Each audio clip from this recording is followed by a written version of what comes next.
Hi, Wanderers. Welcome to Wanderlost. I'm Ron. And I'm Amanda. And this is Military Chatter.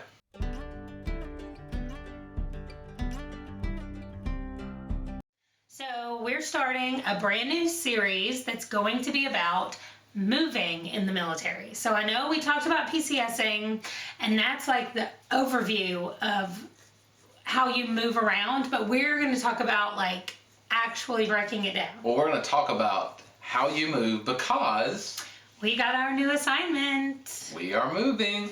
We are going to San Antonio, Texas, and we're going this summer. So what are you going to be doing? Well, so I'm going to be moving to a staff position. So to this point in my career, I've done a normal chaplain's position.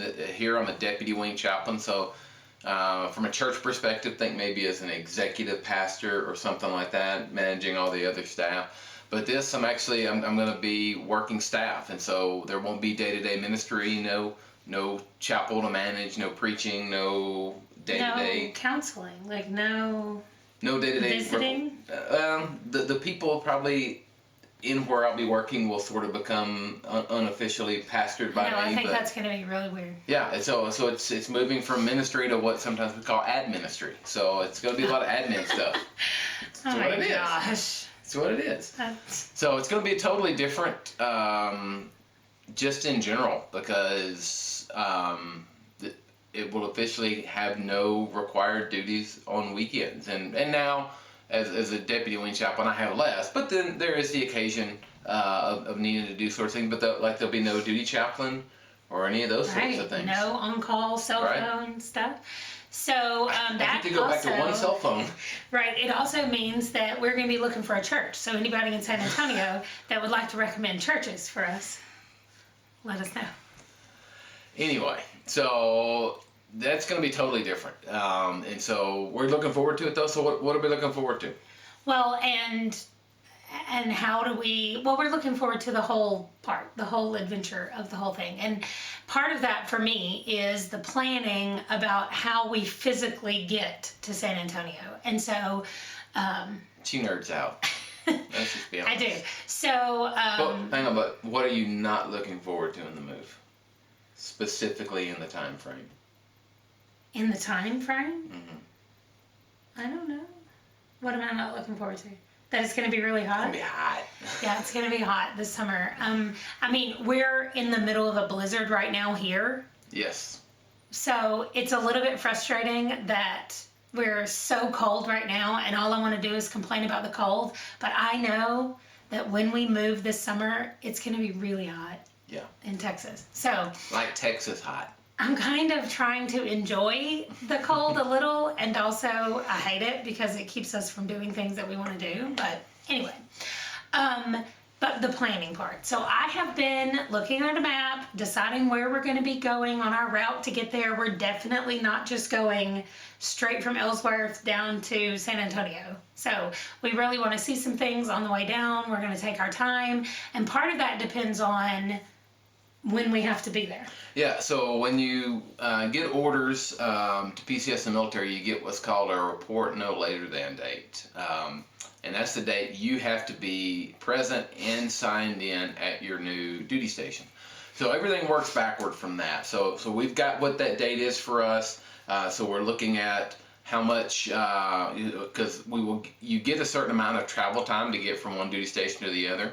But you can also take leave en route as a part of that, and so we're going to do some of that so that we can see some things and take advantage of that. It also factors in, when does my replacement get here, and does that work out in a way where we can have some turnover time, which it doesn't always happen. So when you get the opportunity to set your replacement up for success, set the team up for success as far as that goes. Your replacement that's coming here is going to get overlap time with you, but when you're going down there, your person is already gone, right? Yeah, our times are virtually within days of each other, so there's not going to be overlap for you, not which in is the a move. bummer. So that puts it on me maybe, right. And there are ways. One of the things you can get or you can utilize is to go, when we talked about it before, permissive TDY, PTY, and you can do that for house hunting.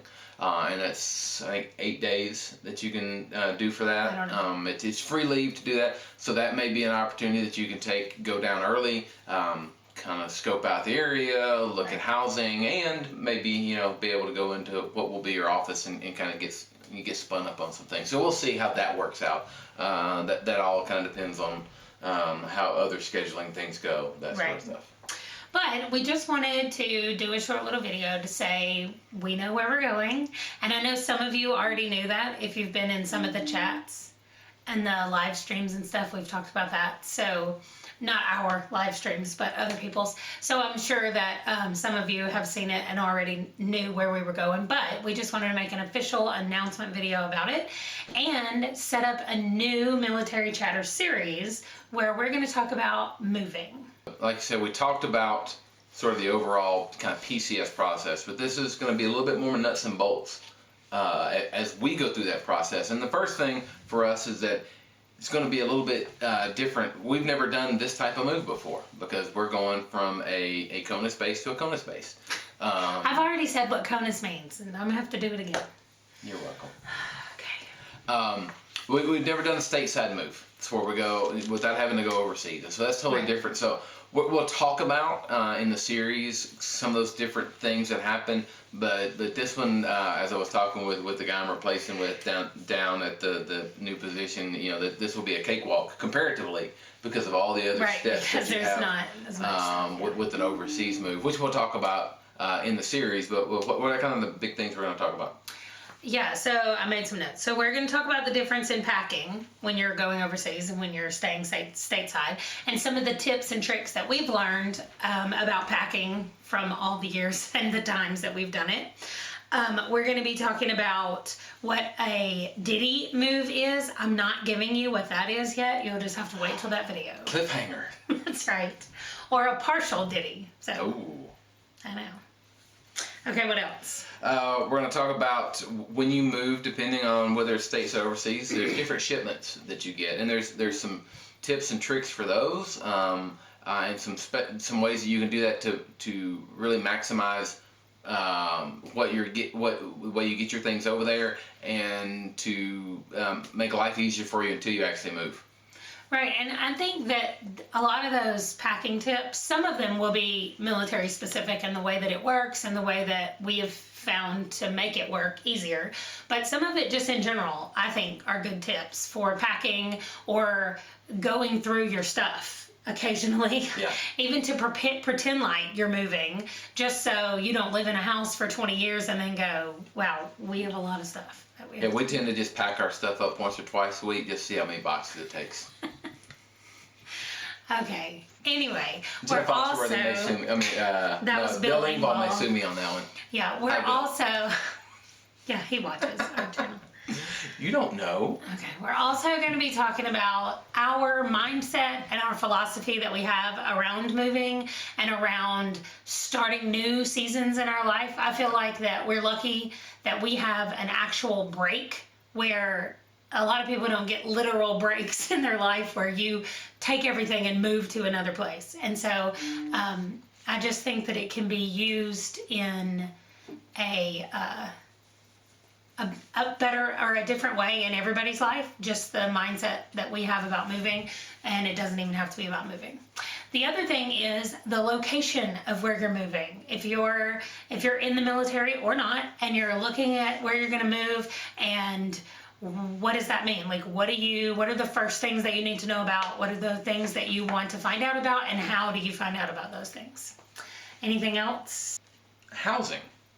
So, as a military member, you're going to live on or off base. If you're going to live off base, you're going to rent, you're going to buy, and a lot of that is location specific, and we'll talk about some of the thought processes that we go through as far as that, and sometimes part of that is what's your ultimate goal in life? Is it to build wealth by owning a bunch of properties in different places, or what? So, talk about housing.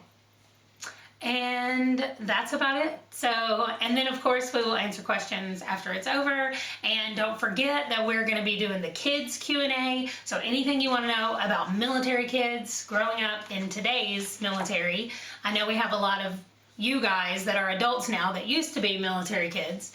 But if you want to know how it's different, how it's changed, let us know. Ask questions. The boys are willing to answer questions. And I think that's about it. Yeah. Look forward to going on this journey with you guys. Thanks for watching. Make sure to like, comment, and subscribe. Bye, guys. See you later.